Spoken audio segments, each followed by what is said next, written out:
Hello to everyone. Today I will talk in this podcast about a quite common phenomenon in Chinese society, Yuanfen in interpersonal relationships, and I will deal with it as a kind of combination of serendipity, fate, and personal effort for relationship well-being. Anyone engaging with Chinese friends, colleagues, or lovers sooner or later will encounter the framing of the relationship as being Yuanfen, a joyful encounter that is meant to be. Yuanfen occupies a central place in both Chinese intellectual history and even more in common parlance among Chinese people and in Chinese societies. Now, in dictionaries, Yuanfen is most commonly translated, or maybe rather described, as a natural, inexplicable affinity among people, a kind of lot or luck by which people are brought together. Now, research on Yuanfen, particularly since the 1980s, has increased due to growing interest in Chinese indigenous social psychology, 中国本土心理学. Scholars like Yang Guoshu, Huang Guangguo, and Ransley have pioneered this field. Yuanfen is certainly worth investigating, as it is quite a complex, non-unidimensional concept. In interpersonal relationships, Yuanfen embodies a complex interplay between the belief in predestined causal relations, serendipity, and active human engagement. Now, despite its cultural richness and pervasive nature also, Yuanfen remains somehow underexplored, particularly its use in the context of social changes and recently also digital relationships. So in this podcast, I will discuss how Yuanfen influences healthy interpersonal relationships, including the role of serendipity and belief in predestined causality, and also personal effort in maintaining these relationships. I will also explore the influence of the digital age on these dynamics. Now, methodologically, I base myself on digital data mining, but also I have been doing about 24 interviews with people, mostly from urban places like citizens from urban areas, aged 24 till 65, from different backgrounds, but mostly having kind of a higher education background, apart from maybe the elderly.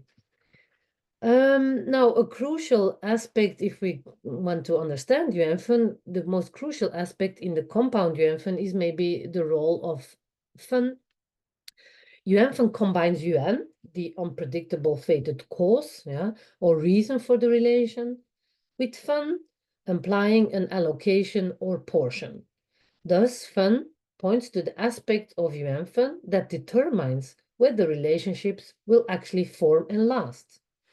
Together, Yuanfen refers to the situation where the conditions for forming a relationship are present and the relationship actually comes to fruition, such as in a marriage. And I quote Sun here from her publication in 2008.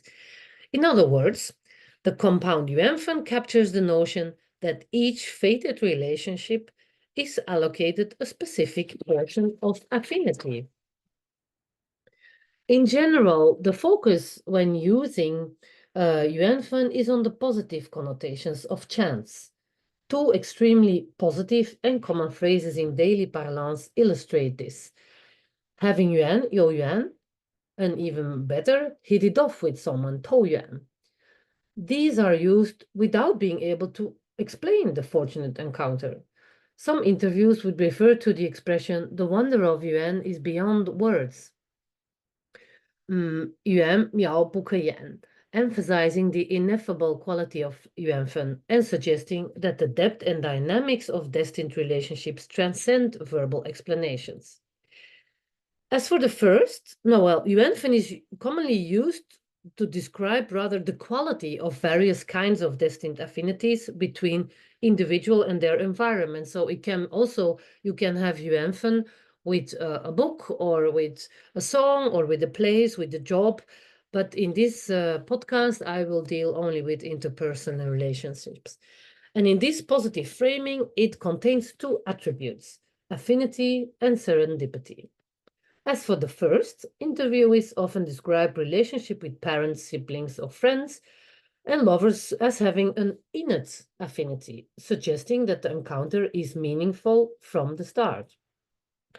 From this, we can see that Yuanfen is primarily a descriptive tool used post factum to give meaning to inexplicable encounters and relational developments, but then in a retrospective way. Many interviews emphasize that Yuanfen is also a subjective feeling, affinity, rather than a concept with factual evidence. And this brings us also to the second attribute of Yuanfen, that is serendipity.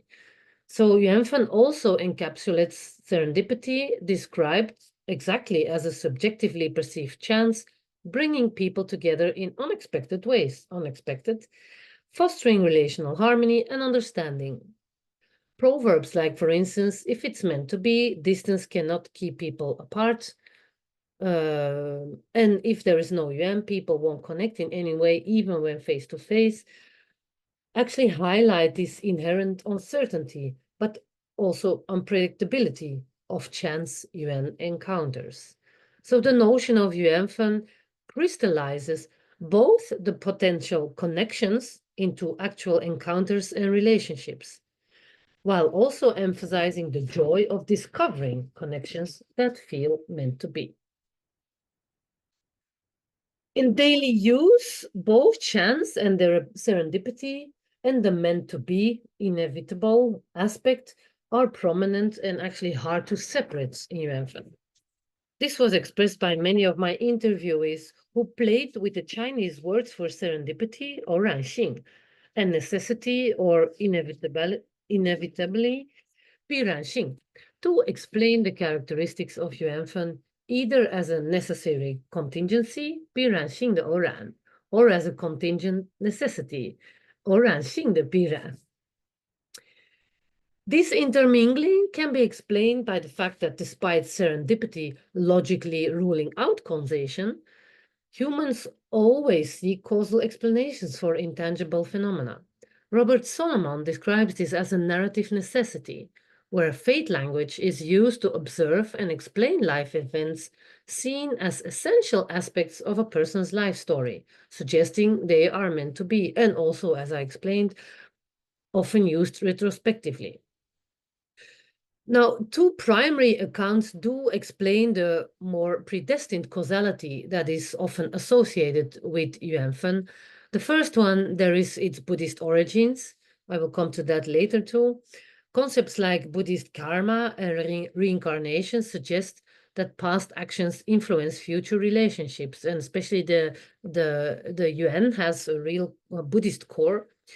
Expressions like Yuan from a past life, the 前世的缘分, or evil yuan, or sometimes translated as ill-fated relationship, 孽缘, reflect his belief. Another account for the predestined association with Yuanfen is the pan-Chinese concept of heaven and tian, who together form the compound tianming, indicating the natural order or command by heaven or nature. The proverb Yuanfen is predestined by heaven, Yuanfen tian zhu ding, illustrates this perspective. So these causal relations are actually, more secondary elaborations to the basic tenets of Yuanfen. And these basic tenets primarily are rooted in its philosophical underpinnings in Chinese history, which I will explain now. If we look at the historical foundation of Yuanfen, we have to start with Buddhism, because the term Yuan is heavily Buddhist influenced, Buddhism influenced.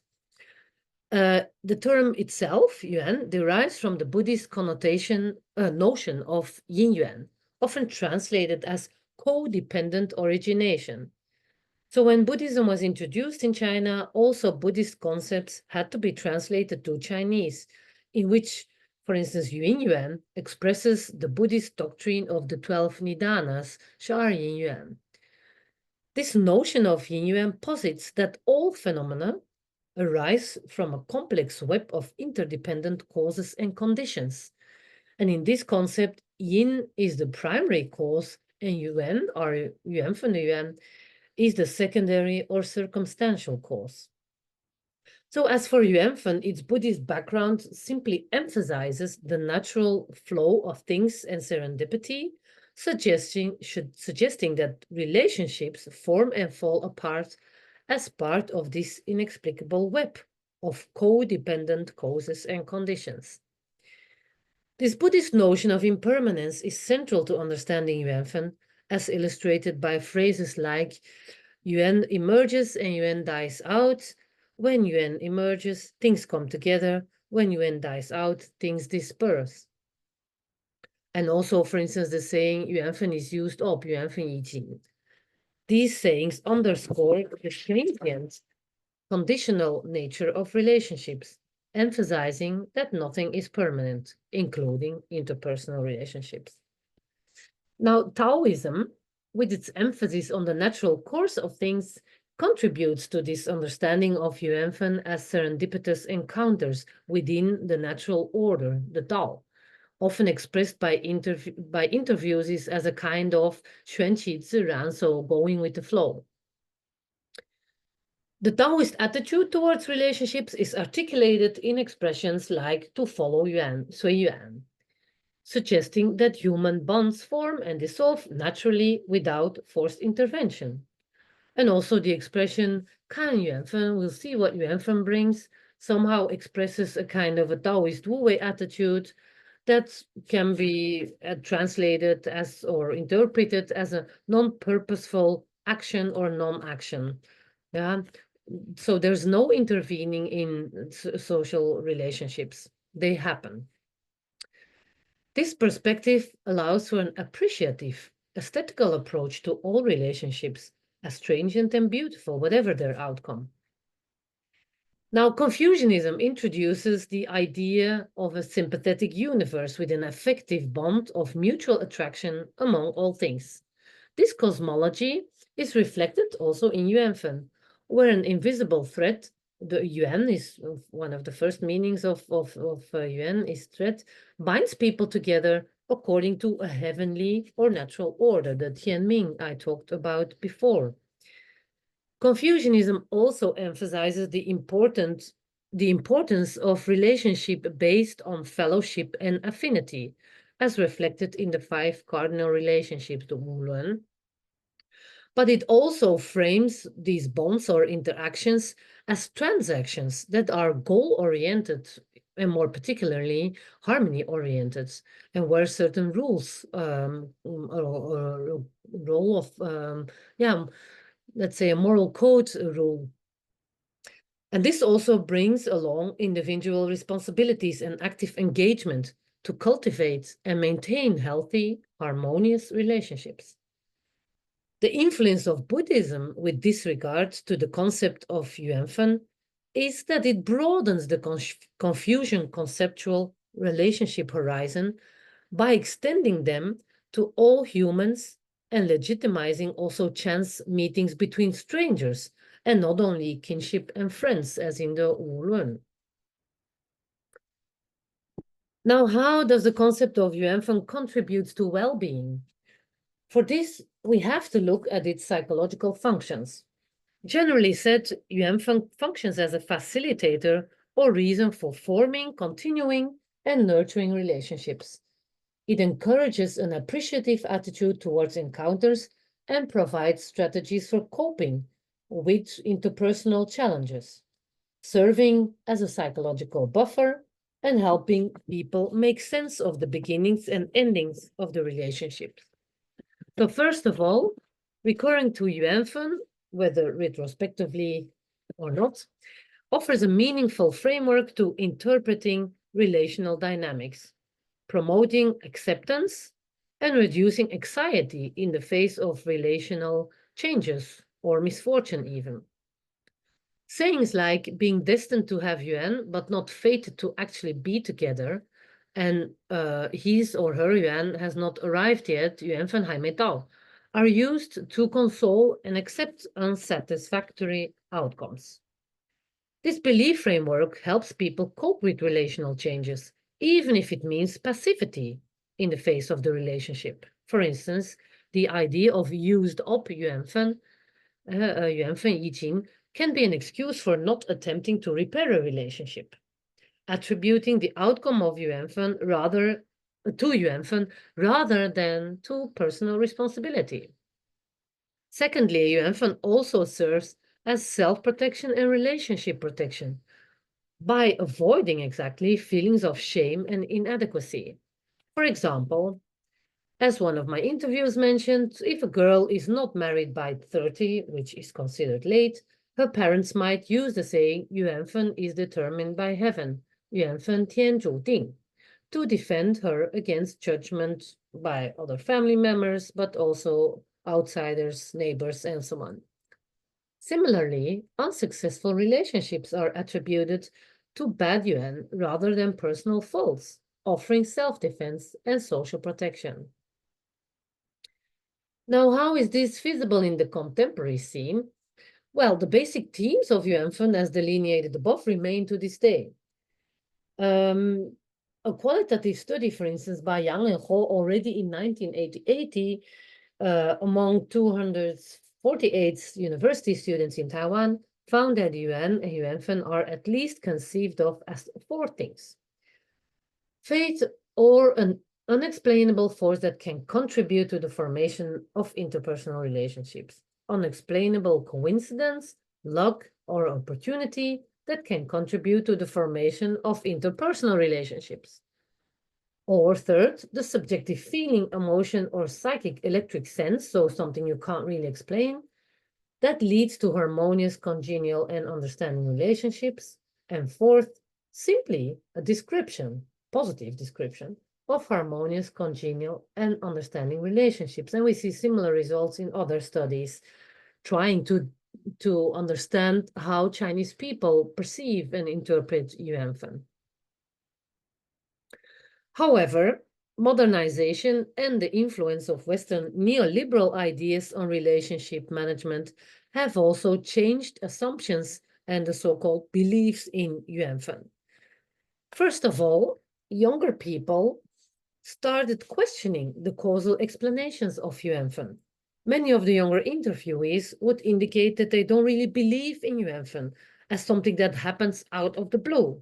For instance, some of them would say that the emergence of Yuan in friendships, or the reason why friendships emerge, is brought about by common interests, experiences, or even value systems, 共同兴趣、经历或价值观. For them, innate affinity is not enough as an excuse or as an explanation. They express a clear need for rational explanations. And for instance, they would explain Yuanfen or the formation of the Yuanfen in the formation of relations as determined by the complex intermingling of the so-called predestined cause, the Yuan, but also external circumstances and even one's personal actions. For instance, the expression being destined to have Yuan, but not fate to actually be together, that I mentioned before, can for them be understood as the fate of two people who might well be destined to become a couple, but cannot be together due to mostly external factors, such as war, illness or death, or family pressure. Think, for instance, also of William Shakespeare's Romeo and Juliet. One 30-year-old PhD student explained that for her, this saying reveals the reality of the limit of people's willpower or agency. And note here the idea of willpower and agency entering the discussions.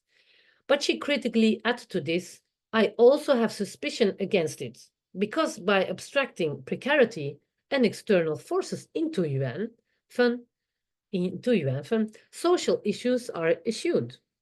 So in her case, as she explained to me, she has not only seen her grandparents' relation in terrible shape, but also her own parents. And in addition, she herself struggles with romantic relationships. But to her, she told me, Yuanfen cannot explain, let aside, change that. As already hinted at in the quote on the limit of people's willpower and agency, Many of my interviewees considered the Buddhist and Taoist notions of going with the flow or letting be too passive and lacking in the modern sense of agency. The Confucian focus on personal effort is here recruited to serve the modern neoliberal emphasis on working on the relationship, rather than as a process or mere experience to be savored. In other words, Yuanfen becomes synonym of relationships instead of a particular appreciative, cherishing approach to relationships, while relationships themselves become a project to work on, just like personal happiness in the neoliberal framework. A case in point here is the saying, Yuan is initially made by heaven or nature, and its portion of affinity, fun, is man-made. Yuan 本天长, 分在人为. Emphasis here is on the efficacy of personal actions to both find and maintain sound interpersonal relationships.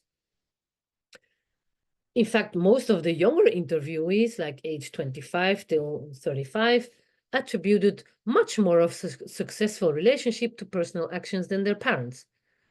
And many of the young adults mentioned that they are also not inclined to rely on Yuanfen even for choosing a future spouse. In marital relationships, instead of through feeling a kind of Yuanfen, they would rather approach the relationship rationally and pragmatically. Other younger interviewees would say that they do believe that something like Yuanfen exists as an inexplicable cause, but they would never explicitly describe their relationship using this kind of phrasing, Yuanfen. They found it a little old-fashioned to associate sound relationship with some kind of romantic, uncontrollable Yuanfen. Such reasoning points at the Western notion of a unidirectional primary cause to explain relational outcomes, that is, factors under the control of the individual. So in other words, relationships can be worked on and require active engagement and efforts, as is also exemplified in the increasing popularity of relation or couple therapies and also trainings, 培训. Relationships, whether familial, platonic, romantic, professional, or educational, are thought to be influenced by Yuan, but their success or failure, their sustainability and growth, their fun, also depends on personal actions. Other studies also have shown this tendency. For instance, Chang and Holt demonstrated that especially young people think relationships can be actively worked on, and they found that for young people, Yuanfen is often experienced as a chance one gets and actively must grab and cherish in order to produce an effect. If one does not grasp the chance, so you first have to recognize the chance, there will be no effect. So it becomes something you even can control and you have to be alert to, not something that overcomes you. This more recent rational approach to relationship reflects a departure of the traditional, rather passive, but aesthetic and savoring appreciation of Yuanfen in relationships towards an active, effort-based and goal, success-oriented engagement in pursuing and maintaining the relationship. Now let us have a look at how modern scholarship investigates Yuanfen as a socio-psychological construct for more well-being. In general, we can say that modern scholarship on Yuanfen often applies Western psychological concepts of attribution and locus of control and tries to combine this in a hybridized way with some indigenous philosophical thoughts. Or they treat it as a real, just a belief in fate and in combinations with fate management practices. And they try to reconcile it with the also Western notion of personal agency.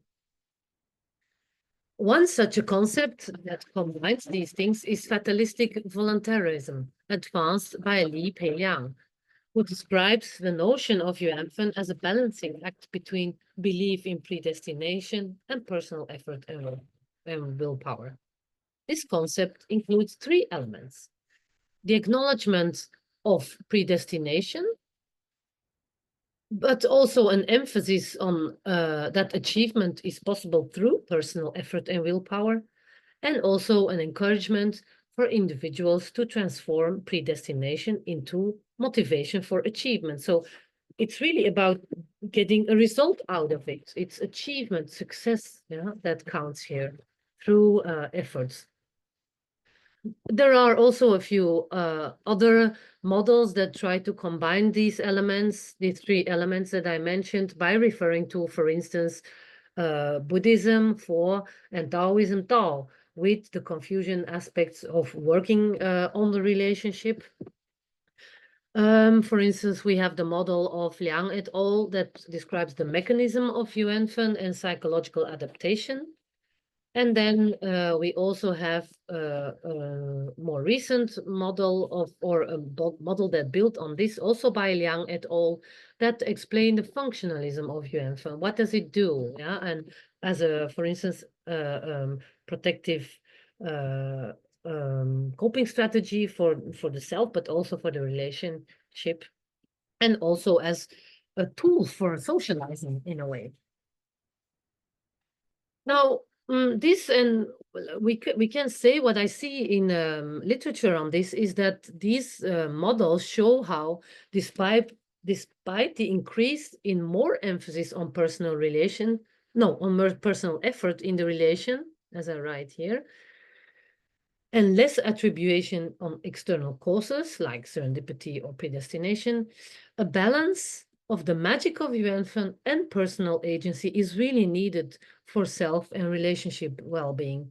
If the balance is not balanced, it loses a lot of its benefits in well-being.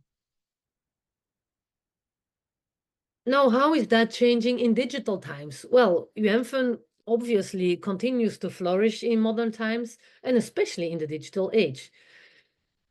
In the last 2-3 decades, of course, social relationships have seen significant changes, including increasing individualization, but also alienation. And as for social relationships, the internet now offers a new platform for serendipitous encounters, for meeting new friends and lovers, and for expanding the ways people interpret and experience Yuanfen. This, of course, well, to start with maybe, also raises questions about the nature of Yuanfen in online encounters. For instance, we can question, as also Chinese people do online, if an encounter brought about on the internet can still be considered as having Yuanfen. Well, generally speaking, there seems to be a consensus that relationship with friends and lovers made on the internet can still have Yuan. The internet does not change that. Encounters are encounters, whether live or on screen. And as one interviewer indicated, encounters, live or virtual, can generate the same joyful feeling of serendipity and meant to be. An interesting observation is that also many of the Chinese elderly population, of which many are hooked on their mobile phones and iPads, especially since the COVID-19 pandemic, also associate the internet with Yuanfen. An extreme example of this is found in a very recent ethnography on aging in digital China, conducted by anthropologist Xinyuan Wang. In this study, elderly expressed their deep concern with missing opportunities they associate with Yuanfen on the internet. In the study, one retired interviewee complained that he's busier than ever after retirement, running his own blog and managing a few WeChat interest-based groups, because, as he puts it, he does not want to miss out on the great Yuanfen, and he used karma, taking place online. And as he further explains, a single spark can start a prairie fire, as they say. I myself may have limited impact, but the internet amplifies what I do. People I meet online are people I have Yuanfen with. I can be the single spark which transfers the positive energy, this reminds us of Zheng Liang, to many more thanks to my smartphone. So this elderly clearly only associates digital Yuanfen with positive feelings. In addition, the internet has also created new platforms for the discursive use of the term Yuanfen. For example, the expression, "it is fated that it is you," 原来是你, has become a buzzword online, playing on the homophony of the compounds 原来, it is fated, yeah, with the original 原来, meaning it turns out to be you, or originally it is you, kind of expressing more like an aha-erlebnis. This pun reflects the continued relevance of Yuanfen in modern discourses and its adaptation to new contexts. Another funny illustration of how Yuanfen also intersects and persists with technological advancements came through an answer I got from one of my young interviewees, a PhD student at Ghent University, when he was asked by mail for the first association and sayings that popped up in his mind. When I replied to him with a thank you, telling how grateful I was for his quick and informative reply, he replied in turn, "This means that the two of us also have Yuanfen. This is what is called the internet is a thread of connection, and cherish this relationship." So this message and the use, in particular the use of Junshi, to cherish, as an active verb that implies both a feeling of gratefulness but also the active effort to keep the relationship going, is also very illustrative for the contemporary interpretations of Yuanfen. So the combination of grateful for the encounter, but also having to work on it and cherish the relation in an active, conscious way. So it's being grateful for the serendipity of the fated encounter, but also consciously cherish and cultivate them. So what this hybrid understanding of Yuanfen maybe emphasizes most is the universality of seeking and cherishing meaningful connections, whatever the historical period and socio-economic circumstances, and also technological circumstances even. In conclusion, while modernization, technological advancement, and Western influences have shifted perceptions of Yuanfen, it continues to dynamically influence interpersonal relationships, offering a framework for understanding and appreciating serendipitous encounters, while also adding the importance of personal effort. Its enduring appeal, of course, also lies in its ability to provide meaning and context to human connections in general, whether in traditional or digital settings. And hopefully, personal effort will not gain overweight in relationship management, but that the beneficial dimension of it, the balance between the magic of Yuanfen as serendipity and predestination, and also personal effort remains. So thank you very much for listening. And I hope you have learned and gained something about the meaning of Yuanfen today and its origins and how we might expect it to continue and flourish in the future.